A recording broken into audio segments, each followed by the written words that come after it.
Hi guys, ഞാൻ വിജയുടെ ദൃശ്യയുടെ ഒരു വീഡിയോ 2 ദിവസം മുന്നേ പോസ്റ്റ് ചെയ്തിട്ടുണ്ടായിരുന്നു.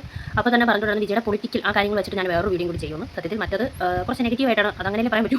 വിജയുടെ ദൃശ്യയുടെ ഇതായതുകൊണ്ട് അത് ഓക്കെ, അതവിടെ നിൽക്കട്ടെ. ആൻഡ് പുള്ളിയുടെ ഒരു പൊളിറ്റിക്സ്, അല്ലെങ്കിൽ തമിഴ്നാട്ടിൽ ഇപ്പോൾ പുള്ളി എത്തി നിൽക്കുന്ന ഒരു സ്റ്റേജ്, അതിനെപ്പറ്റിയാണ് ഇന്ന് പറയുന്നത്. എൻ്റെ ദൈവമേ, എനിക്കതിന് എല്ലാവർക്കും അറിയാം അതിനെപ്പറ്റി. പുള്ളി ഒരു എന്താ പറയുക, സിനിമയിൽ പുള്ളി അഭിനയിച്ച സിനിമയിലുള്ള ഹീറോ ആയിട്ട് പുള്ളിയെ നമ്മൾ കാണുന്ന പോലെ തന്നെയാണ് പുള്ളി ഇപ്പോൾ ലൈഫിലും നിൽക്കുന്നത്. പുള്ളിയുടെ ഒരു സത്യപ്രതിജ്ഞയൊക്കെ 2 വർഷം മുന്നേ ഒരു പാർട്ടി രൂപീകരിക്കുക, അതിന് ഇത്രയും സപ്പോർട്ട് ജനങ്ങളെ കിട്ടുക.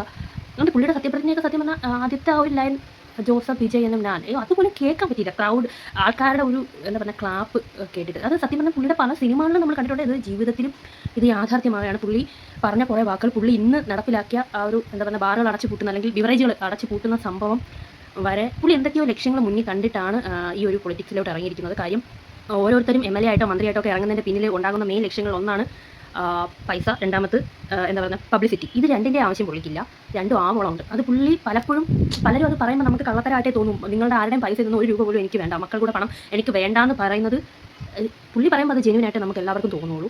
സീരിയസ്ലി സത്യപ്രതിജ്ഞയൊക്കെ ചെയ്യുന്ന സമയത്ത് നമുക്ക് എല്ലാവർക്കും ഒരു രോമാഞ്ചം വരുന്നൊരു ഫീലാണ്. ഇത് ദൈവം വന്ന് നിൽക്കുന്ന പോലെ ഒരു ഫീലാണ്. അത് എന്തോ പുള്ളിയുടെ സിനിമകൾ കണ്ട് അന്നേ നമുക്ക് ഇഷ്ടമാണെന്നുള്ളത് വേറൊരു കാര്യം. ഇപ്പോൾ ഇതും കൂടെ ആയപ്പം സത്യത്തിൽ ഇവിടെ ഇങ്ങനെയൊക്കെ വരണമെന്നാണ് ഞാൻ പറയുന്നത്. ഇവിടെ ഒരു പാർട്ടി ജയിച്ചിട്ട് കസേരയ്ക്ക് പൊരിഞ്ഞടി, മുമ്പൊരാളുണ്ടായിരുന്നത് അതിന്നും കണക്ക് തന്നെ. സത്യത്തിൽ ഈ പാർട്ടിയും കാര്യങ്ങളും ഒന്നും ഇതില്ലാതെ ഇങ്ങനെ ഒരു അവനവനിൽ അർപ്പിക്കപ്പെട്ട കർത്തവ്യം 100% അല്ലെങ്കിൽ ബെസ്റ്റ് ട്രൈ ചെയ്യുക എന്ന് പറയുന്ന ഒരു ജോലി മാത്രമാണ് ഇത് എന്ന് പറയുന്നത്. മന്ത്രി MLA മാർക്ക് അവർക്ക് വേണ്ടിയിട്ട് ചെയ്യാൻ വേണ്ടുന്ന കുറേ ഉത്തരവാദിത്തങ്ങളുണ്ട്. അത് കൃത്യമായിട്ട് ചെയ്യുക എന്നുള്ളതായിരിക്കണം ഓരോരുത്തരുടെയും ലക്ഷ്യം. എനിക്ക് തോന്നുന്നു ഒരു പുള്ളി കൊണ്ടുപോകുന്ന ഒരു തമിഴ്നാട്, നമ്മളിപ്പം 2-3 വർഷത്തിന് ശേഷം അങ്ങോട്ട് തമിഴ്നാട്ടിലോട്ടൊക്കെ പോകുമ്പോഴത്തേക്ക് പല രീതിയിലുള്ള മാറ്റങ്ങളും പല അപ്ഡേഷൻസും സംഭവിക്കും. 100% അത് ഉറപ്പാണ്. So thank you.